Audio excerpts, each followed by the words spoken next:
Doktor, qastritin təbii müalicəsi varmı? Son dövrlər insanlar qastriti müalicə etmək üçün müxtəlif üsullardan istifadə edirlər. Məsələn, kartof suyu içməkdir, çoban yastığı çayı qəbul etməkdir. Ümumiyyətlə, bu cür təbii vasitələr, alternativ tip qastritin müalicəsinə necə təsir göstərir? Təbii ki, hər bir düzgün müalicə etioloji aparılmalıdır, yəni səbəbə qarşı. Həkim o vaxtı xəstədə şəfa görür, tam effekt əldə eləyir ki, xəstəliyin düzgün səbəbini tapsın və səbəbi aradan qaldırsın. Misal üçün, qastritin səbəbi Helicobacter pylori bakteriyasıdır. Buna təbii vasitə, kartof şirəsi olsun, çoban yastığı dəmləməsi olsun, təbii ki, bu mikrobu məhv eləyəsi deyil. Amma türkəçarə vasitələr, misal üçün, kartof şirəsi qələvi mühitdir.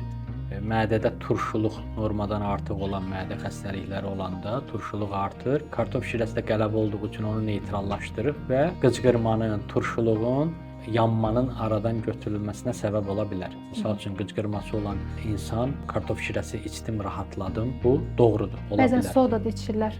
Sodalı su həmçinin, soda da qələvi mühitdir. Bu da turşuluğun neytrallaşmasına səbəb olur və fayda verə bilər. Müvəqqəti, yəni şikayəti aradan götürə bilər, amma təbii ki, əsaslı müalicə deyil. Yəni məsələnin kökünü aradan qaldırmaz.